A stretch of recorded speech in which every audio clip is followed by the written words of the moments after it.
मैं अपनी बात एक शेर से शुरू करूंगी, गौर फरमाइएगा। ए खाक नशीनों उठ बैठो, वो वक्त करीब आ पहुंचा है।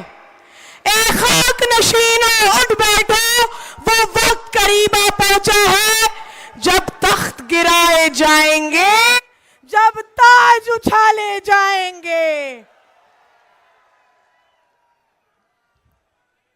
मैं अपनी ओखला की आवाम से आज मुखातिब हो रही हूं फिर से, और आपके बीच जो इलाके के अहम मुद्दे हैं सिर्फ उनको लेकर बात करूंगी। जो तकलीफें पिछले 10 सालों से आप लोग फेस कर रहे हैं, जो तकलीफें परेशानियां, चाहे वो डेवलपमेंट के इश्यूज हो, चाहे वो एडमिनिस्ट्रेशन की ज्यादती हो, चाहे वो अथॉरिटीज की ज्यादती हो, आपकी हर तकलीफ से मैं रूबरू हूं। और मैं आपसे आज इस मंच से ये वादा भी करूंगी कि आपकी हर परेशानी में, आपकी हर तकलीफ में मैं एक ऐसे आदमी की बेटी हूं जिसने हमेशा मजबूती से आपकी रहनुमाई करी, और मैं एक ऐसे लीडर की सिपाही हूं जो आज ओखला में आज आए हैं, और ओखला में एक ऐतिहासिक दिन लिखा जाएगा आज की तारीख में कि राहुल गांधी जी ओखला की अवाम के बीच आए हैं और अपनी मोहब्बत की सिर्फ दुकान नहीं खोलेंगे, ओखला में मोहब्बत की फैक्ट्री खोलेंगे, पूरी फैक्ट्री इंशाल्लाह। पिछले 10 सालों में आप लोगों को, चाहे वो सीवर का मसला हो, अगर मैं डेवलपमेंट पे बात करूं, सीवर का मुद्दा हो, सड़कों का मुद्दा हो, बिजली के मीटर का मुद्दा हो, पीने के पानी का मुद्दा हो, केजरीवाल ने पिछले 10 साल में ओखला को पूरी तरीके से निगलेक्ट किया है, यहाँ की आवाम को मायूस किया है, निराश किया है, और हम आज उस निराशी का बदला लेने के लिए आए हैं। 10 साल जो आपको मायूस किया गया, आपके हुकूक की लड़ाई लड़ने आए हैं, आपकी आवाज़ को बुलंदगी से रखने आए हैं। मैं आपकी बेटी अरीबा, आपकी बहन अरीबा आपके बीच खड़ी है आपकी तकलीफें बांटने के लिए। 10 साल में जो शीला दीक्षित जी ने खूबसूरत दिल्ली बना के रखी थी हमारे सामने, जिसका एक एग्जाम्पल आपके पीछे चल रही मेट्रो है, ये मेट्रो शीला दीक्षित जी की देन थी। यहाँ जितने स्कूल खुले हुए हैं आज की तारीख में वो शीला दीक्षित जी के टाइम के हैं। 10 सालों में आपको आम आदमी पार्टी की सरकार ने या केजरीवाल की सरकार ने क्या दिया? वो कहते हैं कि हमने 98% दिल्ली में पानी दे दिया। 10 साल से ओखला में पानी की एक बूंद नहीं आई है, आप सब गवाह हैं इस बात के।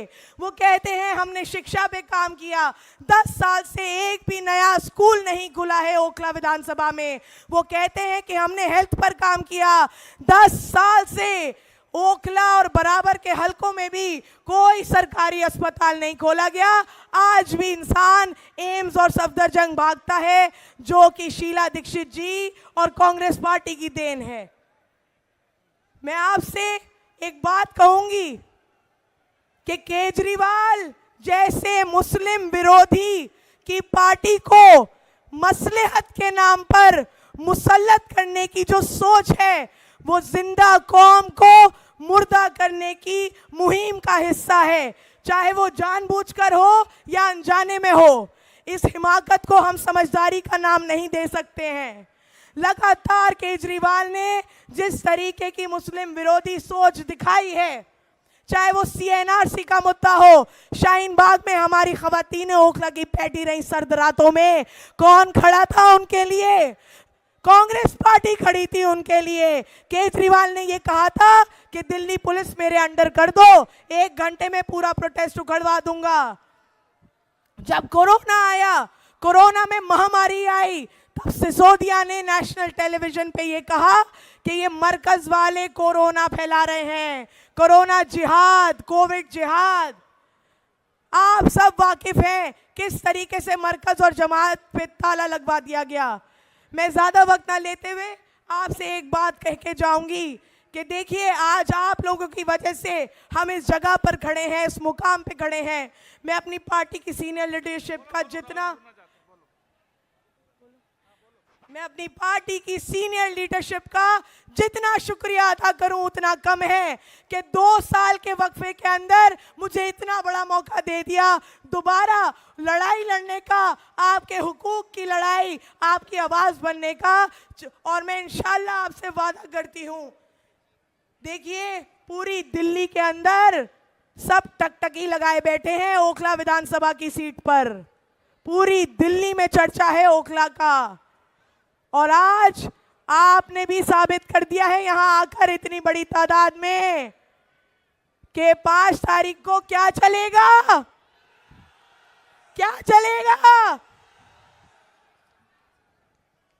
मैं आपसे ये गुजारिश करती हूं कि आप लोग 5 तारीख को इस सीट को जिताकर आप राहुल गांधी जी के हाथों को मजबूत करिए, और राहुल गांधी जी के हाथ जितने मजबूत होंगे उतना हम आपके हुकूक की लड़ाई मजबूती से लड़ेंगे।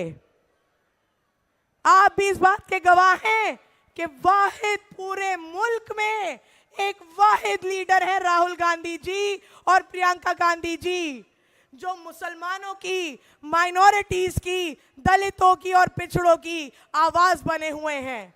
आपने देखा था अभी कुछ महीने पहले जब संभल जामा मस्जिद का मुद्दा हुआ था, कौन गया था वहां, कौन गया था, किसने संसद में भी मजबूती से उस मुद्दे को उठाया और सड़कों पे भी किसने लड़ाई लड़ी। और आज राहुल जी हमारे बीच आए हैं उसी लड़ाई को लड़ने, उसी हुकूक की बात करने, आपकी आवाज बनने, आपके लिए खड़े होने के लिए। तो क्या आपका ये फर्ज नहीं बनता कि आप अपने चहीते लीडर राहुल जी के हाथों को मजबूत करें? बताइए। मैं अपने अजीज लीडर राहुल गांधी जी के लिए एक शेर अर्ज करूंगी कि दुनिया में वही शख्स है ताजीम के काबिल, दुनिया में वही शख्स है ताजीम के काबिल जिस शख्स ने हालात का रुख मोड़ दिया हो। बहुत बहुत शुक्रिया आप सभी लोगों का, और मैं आप लोगों का यहाँ कीमती वक्त देने के लिए दिल की गहराइयों से शुक्रिया अदा करती हूँ। मुझे उम्मीद है कि आप इस सीट पर, ओखला की सीट पर, कांग्रेस पार्टी को और मजबूती से जीत हासिल कराएंगे। आपकी बेटी, आपकी बहन अरीबा। अस्सलामु अलैकुम।